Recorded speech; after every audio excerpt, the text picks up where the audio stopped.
Récemment, en regardant la télé, je suis tombé sur un épisode de la série Plus belle la vie, et c'est ce qui m'a donné l'idée de faire cette vidéo aujourd'hui. Parce qu'en effet, au-delà du débat de savoir si t'aimes ou t'aimes pas la série, et pourquoi tu l'aimes ou tu l'aimes pas, j'aimerais un peu élever le débat, puis essayer de faire la transposition par rapport à la pratique photo. Parce qu'effectivement, je trouve que cette série peut nous apprendre des choses sur la pratique photo. Alors ce que je vais te dire, je vais un peu l'énoncer au travers des grands principes. Le premier principe qu'on peut retenir de cette série, c'est bien sûr l'importance du facteur temps. Et j'allais dire que cette série, le facteur temps, ils en ont fait un avantage comparatif. Tu vois, j'avais fait une vidéo là-dessus où je t'incitais à développer ton avantage comparatif. Bon bah eux, clairement... de par la durée de vie, l'antériorité de cette série, ils en ont clairement fait un avantage, hein, le facteur temps. Parce que en fait, l'épisode sur lequel je suis tombé, on voyait en fin de compte, l'acteur un peu qui était au centre de l'épisode, c'est un acteur qu'on voit depuis les premiers épisodes. Sauf que il y a 10 ans, ou plus de 10 ans, je sais pas exactement depuis quand existe cette série, eh bien cet acteur était un ado dans la série. Et aujourd'hui, bien sûr, 10 ans plus tard, c'est un jeune adulte. Et là où je veux en venir, c'est que cet acteur, encore une fois, qu'on aime ou qu'on n'aime pas la série, eh bien, cet acteur, lui, ça fait 10 ans qu'il tourne dans une production. Et donc, là où le facteur temps joue, bah bien sûr, c'est que ça fait 10 ans qu'il pratique. Donc évidemment, en 10 ans, il a eu le temps d'évoluer, de mûrir, de travailler son art. Enfin, je parle de l'acteur, mais en fait, évidemment, il s'agit de toute l'équipe ou les équipes, parce que je crois qu'il y a plusieurs équipes qui tournent sur différents plateaux, où différentes scènes sont tournées simultanément. Les différentes équipes de la série, que ce soit les acteurs, les équipes de maquilleurs, enfin tu as toute la chaîne en fait qui gravite autour du tournage, la production d'une série. Eh bien tous ces gens-là, au travers le facteur temps, eh bien ils ont eu le temps de pratiquer leur art, de développer leur savoir-faire au travers une pratique étalée sur plusieurs années. Alors bien sûr, en disant ça, évidemment, tu vas me dire oui, non mais attends, les équipes, c'est forcément pas les mêmes depuis les premiers épisodes. Bon, certes, je sais bien, mais évidemment, les équipes en place, forcément, ils restent intégrés à la série pendant un certain laps de temps, quoi. Hein. Et dans tous les cas de figure, voilà, ça leur permet, au travers d'une pratique régulière étalée dans le temps, eh bien de développer leurs compétences. Donc ça, pour moi, c'est le premier enseignement, c'est-à-dire de se placer sur l'axe de la durée.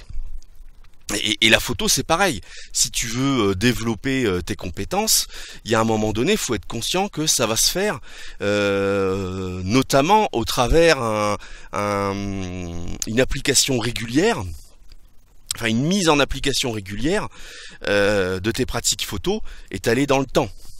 Le temps est clairement un avantage comparatif.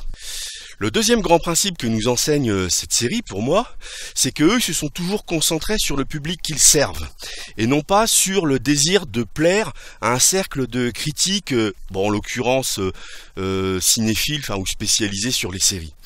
Parce que c'est vrai que depuis que cette série existe, bien sûr, elle a toujours été descendue. Beaucoup de critiques regardent cette série avec un regard condescendant. Mais en attendant, la production de cette série s'est toujours concentrée sur leur public cible. Tu vois, sur le fait de savoir si le public cible adhérait et aimait leur production. Et pour moi, on peut faire une transposition assez facile dans la photo, parce qu'effectivement, beaucoup de photographes se soucient plus de plaire à un petit groupe de photographes un peu qui sont soi-disant la référence dans le coin, ou par exemple, aussi notamment sur YouTube par exemple, plutôt que de se soucier de la satisfaction de leurs clients, donneurs d'ordre ou ce que tu veux. Hein. Et ça, c'est vraiment symptomatique, parce qu'aujourd'hui, la création française est devenue incroyablement snobinarde. Hein. T'as qu'à voir les gens qui se tapent le cul par terre dès qu'on prononce le nom de Willy Ronis ou de Doineau, mais à l'intendant, c'est les mêmes qui sont persuadés que pour être un photographe professionnel, faut soit être équipé de marque Canon ou de marque Nikon. J'ai rien contre Canon et Nikon, hein. Pour moi le débat est pas là. Et qu'aussi d'ailleurs, soit dit au passage, surtout si t'es un parigot, faut être obligatoirement habillé en noir. Donc tu peux voir que ça vole haut. Hein. Mais justement, l'exemple de cette série, eux, ils se sont extraits de ce modèle, de ce mindset. Le troisième grand principe que nous enseigne cette série, c'est le où. Parce que c'est symptomatique qu'en fait cette série se passe à Marseille, justement, et non pas à Paris. Parce que si tu regardes le scénario des séries, des épisodes, il n'y a rien qui aurait empêché a priori que cette série soit située à Paris, par exemple. Mais je pense que justement le fait qu'ils aient voulu situer la série à Marseille, c'était justement une façon de prendre leur distance par rapport au schéma classique français. Et donc là aussi, ce que ça nous enseigne, c'est que et ça, c'est aussi, pour moi, je trouve qu'il y a un certain écho par rapport à mon parcours. Si tu veux, moi, j'ai fait partie d'une cellule communication. Alors, c'est une toute petite structure. Hein. Je crois qu'au maximum, on a été 5 ou 6. Donc, une cellule communication au sein d'un organisme étatique. Mais je trouve que justement, parfois, pour développer ses compétences, le meilleur endroit où il faut être, c'est pas nécessairement dans une structure de référence. Effectivement, au départ, on aimerait, par exemple, je sais pas si tu cherches du boulot dans la photo ou dans l'image en général, tu vas chercher à postuler dans une entreprise ou dans une structure de référence avec un nom prestigieux. Mais moi j'ai envie de te dire que si c'est pour être embauché dans une structure de référence et puis être finalement dédié aux bases œuvres, je vois pas trop l'intérêt. Moi je dirais que plutôt si tu veux réellement progresser, apprendre et donc pratiquer, eh bien en fait faut plutôt être dans une petite structure qui paye pas de mine comme ça, mais c'est encore là où tu auras la plus grande autonomie. Qui va te permettre de tester, de mettre en application des choses. Et donc c'est évidemment au travers ça que tu vas progresser et que tu vas acquérir de l'expérience. Parce que t'as beau te faire embaucher par le studio Harcourt, si c'est pour être dédié au café et au sandwich, bon ok d'accord, tu pourras dire sur ton CV que de telle année à telle année t'étais salarié du studio Harcourt, mais en réalité t'en auras tiré aucune valeur, aucune expérience, ou alors très très peu, tu vois. L'autre grand principe qui m'intéresse dans cette série, qu'encore une fois je ne suis pas, mais enfin, je trouve que ce qui est visible dans cette série, c'est qu'en fait, ils sont orientés production. Encore une fois, contrairement à la plupart, si tu veux, des intervenants de la création française, notamment au niveau série cinématographique, c'est que on voit bien qu'ils sont pas du tout préoccupés par le fait de chercher à produire un chef-d'œuvre, un classique. Hein. Parce que en France, dès que on veut se lancer dans une activité créative, que ce soit la musique, le dessin, la photo, le cinéma, les gens sont toujours habités par cette volonté, ce désir absolu de toujours chercher à faire un classique, hein, plutôt que déjà de se mettre au boulot concrètement. Et justement, encore une fois, c'est ça moi qui me plaît dans cette série, c'est qu'ils sont pas animés par une ambition comme ça, un peu prétentieuse, je trouve, de systématiquement vouloir faire un chef-d'œuvre. Eux, ils sont orientés production. Et d'ailleurs, je crois que le rythme de parution des épisodes, c'est un épisode par jour du lundi au vendredi. Donc, si encore une fois, tu ramènes ça sur par rapport au nombre d'années d'existence de la série, tu te rends compte qu'à un moment donné, bah oui, faut se concentrer sur le fait de produire. De produire tout simplement, sans autre prétention que, encore une fois, chercher tout simplement à plaire à son public cible, au public qui fait vivre la série. Et ça, ce que ça peut nous apprendre dans la photo, c'est justement, avant de chercher à faire des chefs-d'œuvre en photo, eh bien, il faut déjà se contenter de produire massivement. Je trouve que c'est frappant. Moi, je suis quelques photographes au travers de leur page Facebook. Pour certains, je trouve que c'est vraiment frappant. Je les suis depuis plusieurs années. C'est des photographes qui n'ont pas d'autre prétention que tout simplement faire de la photo. Aider les gens à raconter leur histoire, c'est-à-dire les mettre en valeur au travers les shootings qu'ils réalisent. Mais ces photographes-là, tous les jours, ils font des shootings. Et si d'un côté ils ne vont pas devenir des comment dirais-je, des références ou des classiques, à l'intendant, ils ont une telle production, une telle expérience quoi, par la masse de leur shooting, qu'on les voit très clairement évoluer au fur et à mesure du temps. Hein. Ça, je trouve, c'est une application, je trouve que c'est vraiment une application du principe que je te parlais précédemment.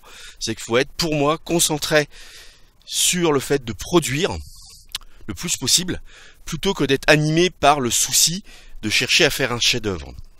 Alors l'autre principe pour moi qu'on peut extraire de cette série, c'est que eux, ils sont ce qui les alimente, c'est le retour expérience. Le retour expérience, encore une fois, de leur public cible. Hein, parce qu'ils se concentrent exclusivement là-dessus, sur leur public cible.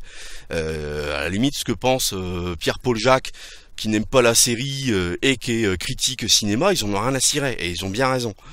Eux, ils se concentrent sur le fait de récolter des témoignages, des feedbacks en fin de compte des gens qui suivent cette série, et c'est ça qui les alimente, tout comme les acteurs et les différentes équipes. Bien sûr, de par la quantité de production est étalée sur le temps, eh bien effectivement, plus tu pratiques régulièrement, plus tu testes des choses, plus tu as l'opportunité de tester des choses, parce que l'expérience de cette série s'étale dans le temps. Hein. Parce qu'encore une fois, le facteur temps aujourd'hui c'est limite un luxe. Hein. Eh bien ça te permet de récolter tout un tas de feedback, que ce soit d'un point de vue technique pour les équipes de prise de vue par exemple, ou de captation du son, ou de ce que tu veux. Et ça, encore une fois, dans la photo, c'est très intéressant de faire ce comparatif. À un moment donné, ton but, toi, pour progresser, c'est de récolter justement des feedbacks. Alors, tu récoltes des feedbacks, bien au travers toutes les choses que tu as testées, toutes les choses que tu expérimentes, tu vois. Pour moi, ce qui fait la valeur d'un photographe, ce qui fait qu'à un moment donné, tu deviens un photographe expérimenté, c'est au travers toutes les choses que tu as pu tester par toi-même, toutes les choses que tu as pu expérimenter. Parce qu'il y a une différence entre ce que toi-même tu testes et que tu vis, j'allais dire, par rapport et par opposition aux choses que tu peux voir, que tu peux lire dans des magazines. C'est quand même bien différent de tester par soi-même, de vivre, de faire l'expérience par soi-même de quelque chose, plutôt que de se contenter à quelque chose de théorique. Ce qui me plaît dans cette série, c'est que j'y vois la parfaite illustration de ce que je te dis assez souvent, à savoir que l'action c'est du pouvoir. Parce que comme je te disais il y a quelques minutes, aujourd'hui le facteur temps c'est un luxe. Parce que, encore une fois, pour progresser à un moment donné, il faut forcément se placer dans la durée.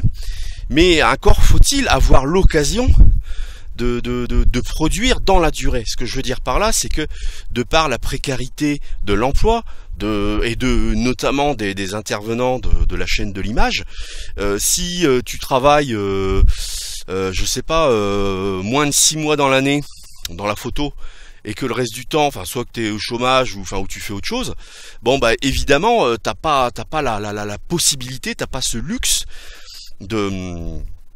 d'expérimenter, de travailler suffisamment sur certains projets dans le temps pour réellement tester toute une série de choses, tu vois. D'où pour moi, encore une fois, l'intérêt de travailler dans une petite structure, là où tu trouveras plus ta place, là où ce que toi tu peux amener aura plus de valeur, parce que tu seras un peu, pas l'homme de la situation, mais l'homme ou la femme de la situation, tu vois ce que je veux dire. Voilà. Moi, en fait, dans la fameuse cellule communication dans laquelle j'ai travaillé pendant 13 ans, hein, puisque les premières années, en fait, j'étais au Sénégal. Eh bien, c'est parce que j'ai travaillé pendant toutes ces années dans la même cellule et que j'ai notamment travaillé sur un journal de communication à vocation interne à la base, même s'il était diffusé à l'extérieur. C'est parce que j'ai travaillé sur ce journal pendant justement 10 ans à peu près, que justement on peut parler d'une expérience, parce que tu penses bien qu'au travers ce laps de temps assez élevé, tu as le temps d'expérimenter tout un tas de choses. Et pour la série Plus belle la vie, c'est la même chose. Je me souviens la dernière fois que j'avais vu des épisodes sur cette série, c'était il y a plusieurs années en arrière, et justement à l'occasion de l'été, ils avaient fait une mini-série au sein de la série, où ils partaient en vacances, et puis à partir de là, enfin certains protagonistes de la série partaient en vacances, et puis ils avaient brodé une histoire un peu exclusive pour l'été, voilà.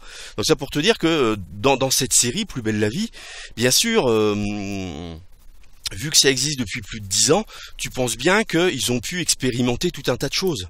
Et c'est aussi ça qui fait l'enrichissement de cette série, enfin pour ceux qui y travaillent évidemment, c'est que ils ont eu ce luxe d'expérimenter tout un tas de choses. Pour moi, dans la photo, ça doit être la même chose. Tu dois chercher ça. Tu dois chercher des projets qui te permettent de te placer sur une échelle temporelle assez élevée, durable, justement pour pouvoir expérimenter des choses. Parce que quand tu arrives quand tu débarques dans une équipe, dans une structure, y a déjà des projets en cours, et au départ t'as pas trop ton mot à dire, si tu veux, ou très peu.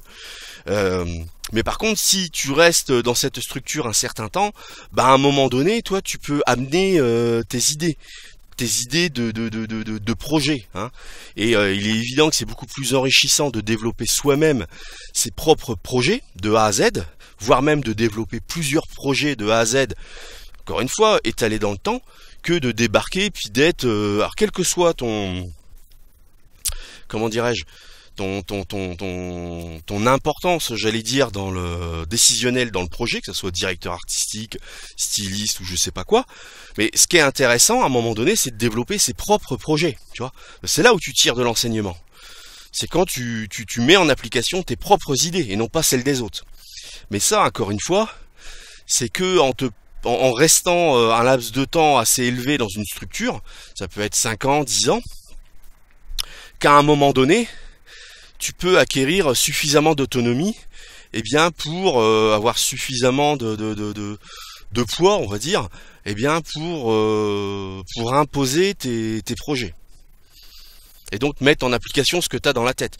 Parce que de toujours réaliser les projets des autres, ça te permet pas vraiment de progresser. Alors, ce que nous apprend également une série telle que Plus belle la vie, c'est que forcément, de passer à l'action, c'est-à-dire de produire sur un laps de temps assez élevé, avec un retour de feedback, avec un désir de satisfaire son public cible, automatiquement et naturellement, ça t'amène à modéliser ton travail. Et l'intérêt de modéliser son travail, c'est-à-dire de développer des méthodes, des workflows, des scripts, c'est aussi ça. C'est aussi par ce biais que tu vas construire ta propre valeur en tant que professionnel. Parce que, encore une fois, un professionnel, c'est pas nécessairement quelqu'un qui travaille avec du Canon ou du Nikon et qui est habillé tout en noir. C'est quelqu'un qui a développé des savoir-faire, qui a développé des méthodes, tu vois, une méthodologie. Et la modélisation, c'est ça. C'est-à-dire tu modélises ton travail, tu modélises ton intervention, tu modélises ta prestation. Alors évidemment, ça c'est un sujet qui m'est cher. Si tu me suis, tu sais que je parle que je parle régulièrement de workflow, de script, de setup. Ça c'est des éléments qui te permettent de modéliser ton travail. C'est des concepts, outils qui te permettent de modéliser ton travail, ta prestation, enfin tes prestations. Tu peux modéliser ta prestation shooting mariage, d'une certaine manière, au travers un workflow, un script de séance, parcours client, setup. Ça va être une modélisation de ta prestation mariage.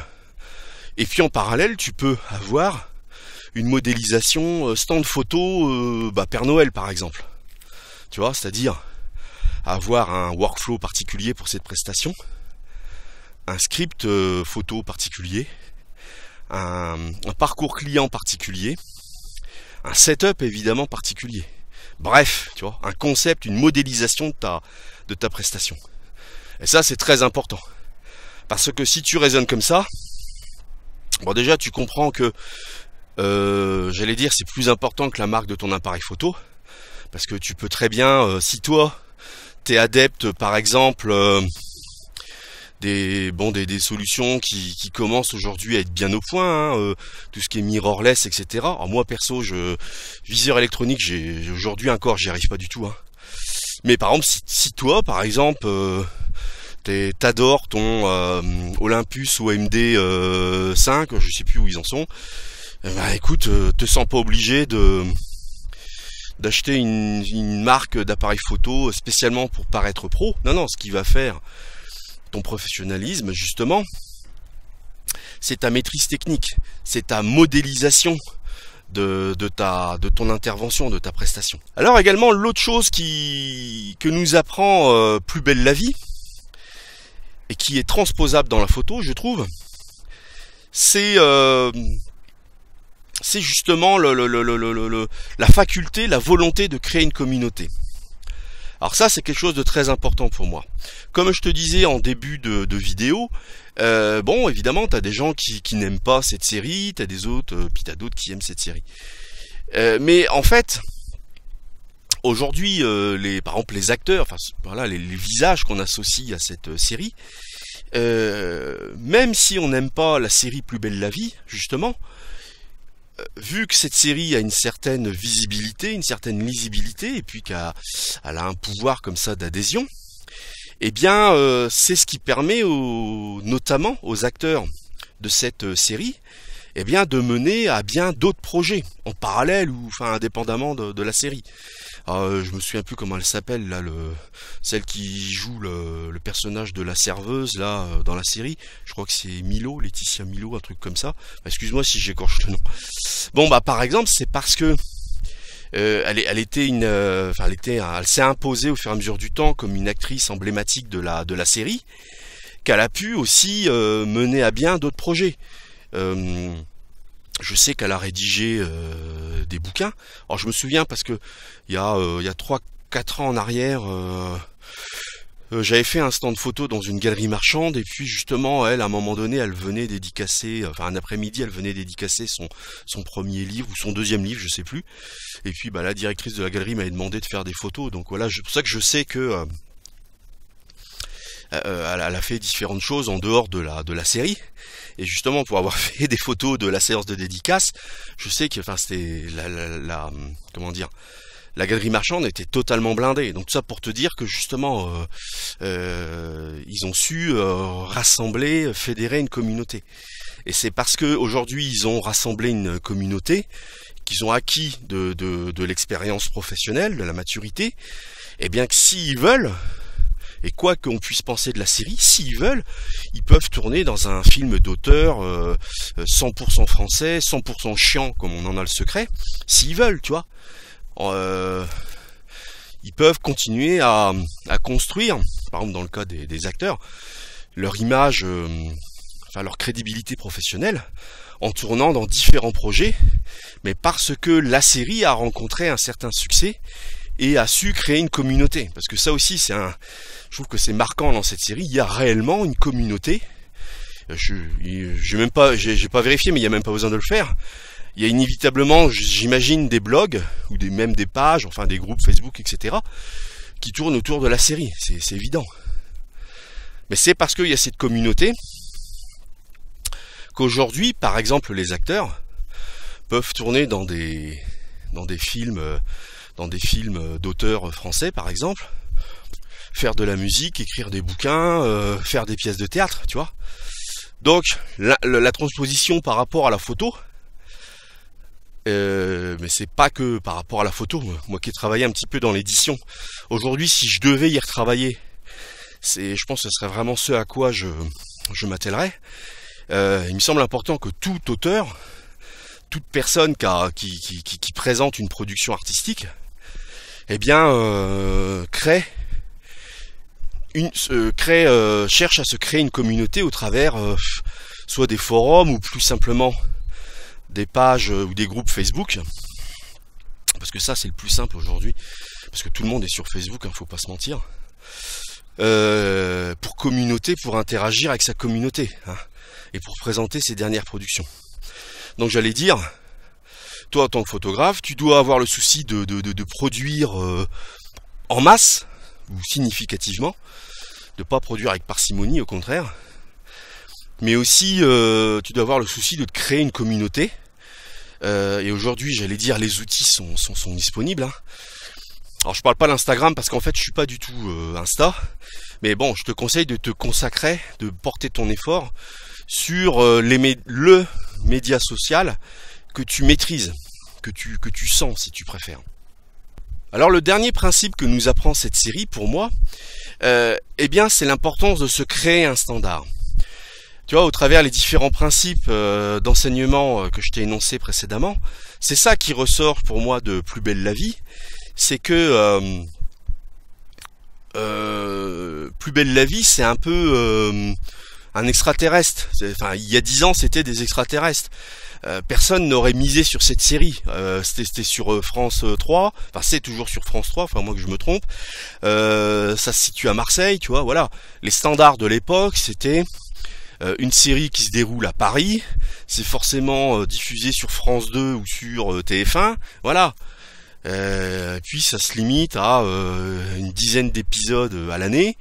Et puis voilà quoi, on invite des acteurs prestigieux, on ressort de la naphtaline, Lynn Renault, Alain Delon, enfin tu vois ce que je veux dire. Alors que cette série, ils ont créé, je parle de Plus belle la vie, Plus belle la vie a créé un nouveau standard. T'étais pas obligé d'avoir des grands acteurs ou des acteurs déjà reconnus, enfin ou qui ont une certaine assise médiatique. Tu peux prendre des professionnels confirmés déjà, mais bon, pas nécessairement connus du grand public. T'es pas obligé de diffuser sur TF1 ou France 2, voilà, pour que ça marche. T'es pas obligé que ça se déroule à Paris. Voilà, t'es pas obligé de faire une série où t'es surtout préoccupé par les critiques professionnelles. Non, tu vois. Et c'est ça l'intérêt pour moi, c'est ça le grand enseignement de Plus belle la vie, c'est qu'eux, ils se sont créés leur standard. Et au travers la photo, aujourd'hui, c'est ce que je te recommande. Moi-même, c'est ce que je m'applique à faire.